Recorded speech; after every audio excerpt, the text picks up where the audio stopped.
More news on De'Aaron Fox. The more the time goes, every minute, more information comes out on De'Aaron Fox, the San Antonio Spurs, where the Kings land, where the Spurs land, where all of it lands, and we are going to discuss our latest findings here on Spurs Digest with your host, Keenan Warner.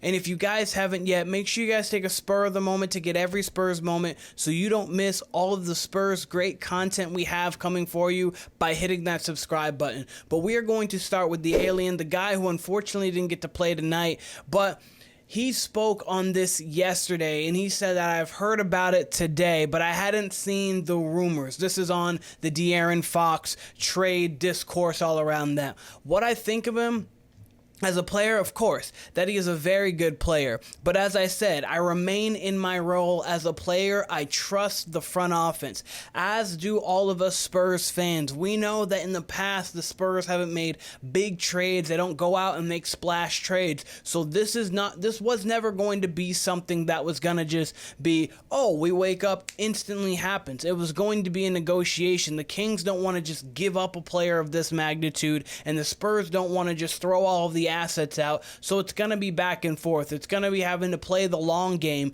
and understanding that that's what it's going to be is great. What we do know, there have been multiple talks, and we'll get into that here in just a moment. But Wemby continued on to say, even though I know that this is an adventure in which we're going to grow together with the franchise, I'm staying in my role as a player, but of course I'm prepared for all eventualities. It's a reality that it happens, that we have teammates leaving and players arriving. So Wemby is prepared as the mature 21-year-old he is. He really sounds like an 8 to 9 year vet. The way he goes about it, the way he perfects his craft, goes about his craft, plays on the floor. He doesn't feel 21. He really feels like he's almost at the peak of his powers, and he's almost at the peak of his powers mentally, but physically he's got so much more to grow, and when you combine the both of them, it's going to be great. And then he'll combine that last mental aspect of exactly how to break the game down. When you saw it with every great, you saw it with Mike, you saw it with Kobe, you saw it with LeBron in his late years when the athleticism was 90%, but he still had the know-how. That 2018 Cavs finals run is one of the biggest indicators of that. But this right here going on, we've all been wondering too, what is going to be traded? What is going to be moved? They're going to want Castle. They might want Sochan. If Vassell's got to be in the deal, how many picks do they want? And we've discussed all here like, oh, okay, this is kind of here, this is kind of there. But this is a great graphic just to showcase everything so you see it right up front.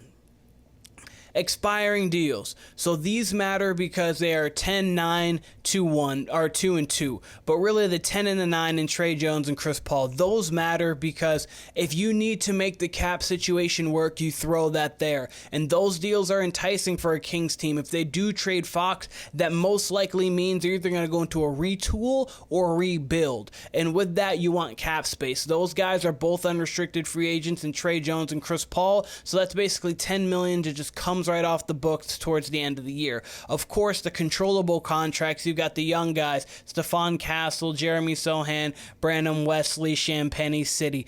Those four guys don't really matter at the bottom. It's really the top two, Sochan and Castle. You don't have to take on too much of their burden financially because they don't make all that much. Vassell, Keldon Johnson, Barnes, and Zach Collins. Zach Collins is the worst contract there, but all of them have 2 or more years on their deal.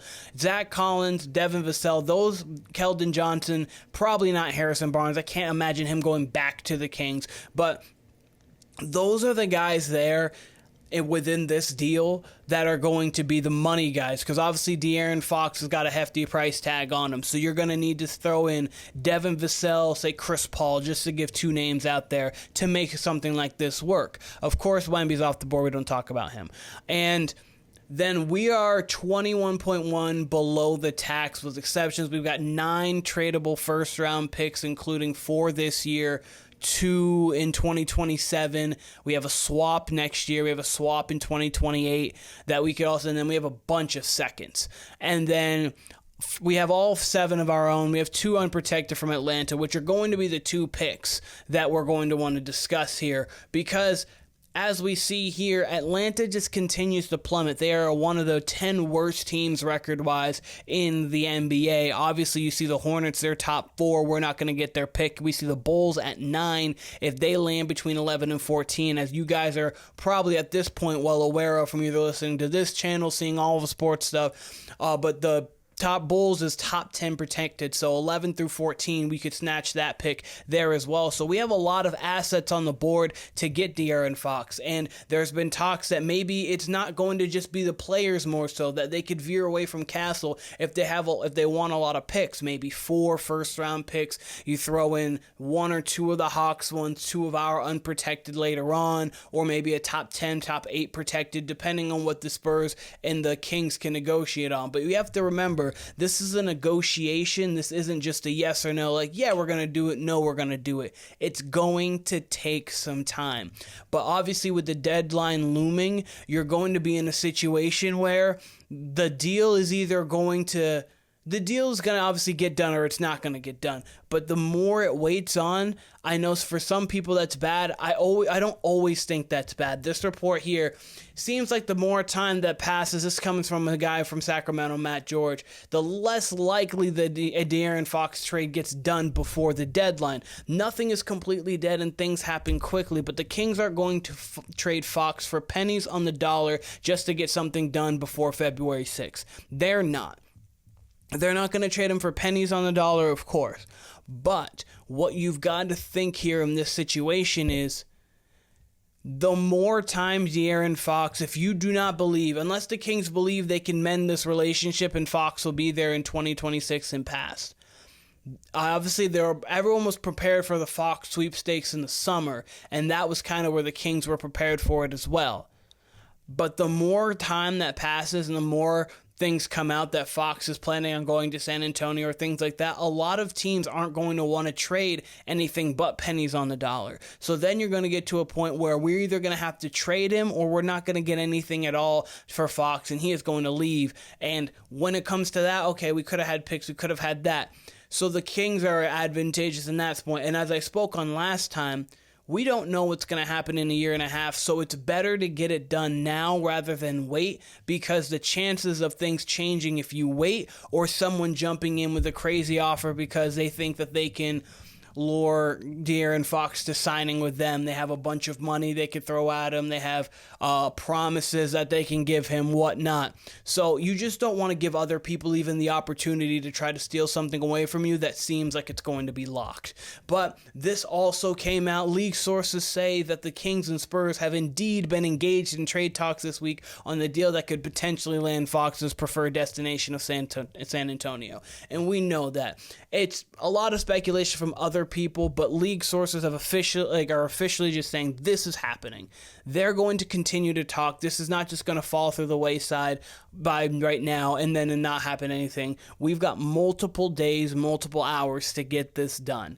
And there's if we need to involve 4 teams, as we heard yesterday with the trade like the 4 teams might be there, 6 teams. Like, it's all over the place with this because no one really knows the future of him. Fox is doing the professional thing, saying I didn't say anything, but we know he's not happy there. We know he prefers to be in San Antonio. That's been widely reported and it's widely known.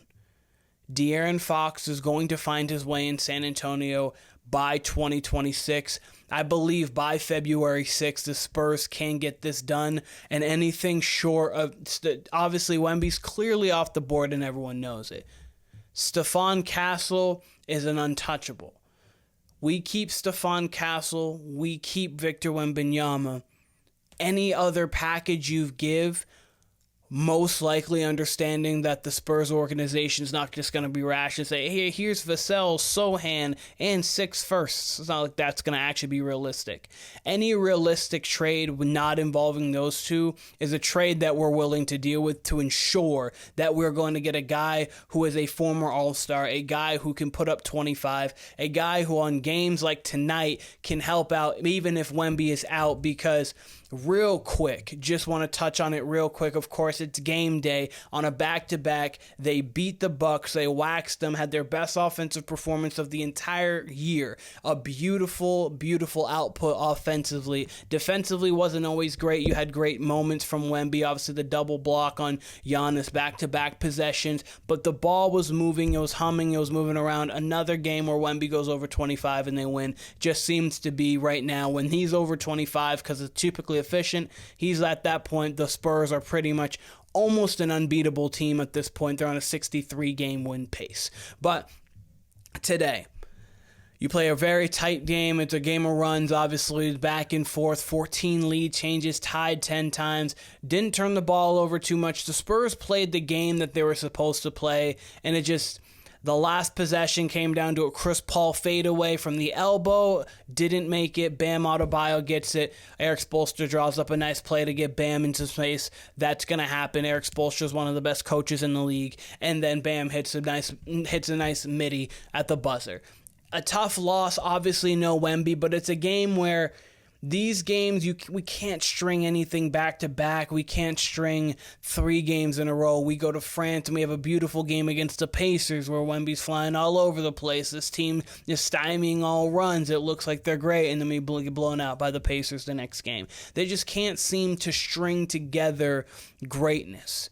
They can't seem to string together that, and that's something that you were hoping Chris Paul would be able to kind of tie up a little bit, because you knew the talent was going to elevate the win total. I was hopeful that Chris Paul was going to be able to tie up those loose ends when it comes to letting go of the rope, instead of making an 8-0 run, stymieing that, making 8-2, 8-4 kind of run, and rather getting back into the game, except for allowing 16-point runs like we saw at the end of the Memphis game. Goes from 86 to 86 with about 4 minutes left, about I think 3:34 exactly, and then it turns to 102 to 86 by the end of the quarter, and it's a wrap. And this is without Ja and without Jaren Jackson Jr. and Desmond Bane on the floor for that 16-0 run. Those things happen too often right now for the San Antonio Spurs team. You would thought Chris Paul would be able to rectify those situations, but at the moment he hasn't been able to do it at the level that we thought he was going to, but he has added a lot to this goal. I'm not taking anything away from Chris Paul. He's done a lot of great things, but it just makes it a little bit difficult. And tonight was one of those moments where it would have been a great win to get one right after a big win against the Bucks, a back-to-back, especially when you're trying to advance in the win column right before the All-Star break, when things really start to heat up. At least get to 500 to put yourself in the mix for the play-in. But let me know what you guys thought in the comments about maybe tonight's game too. I'd like to hear what you guys' thoughts were without Wemby tonight. But truly on De'Aaron Fox, I know there's so much of in the conversation in the comments, who not to trade, who to trade. But let me know, do you guys think it's going to get done or it's not going to get done? And do you think De'Aaron Fox will be a Spur at some point in his NBA career? But this has been Spurs Digest with your host, Keenan Warner. I appreciate all of you guys, and I'll be seeing all of you guys very soon.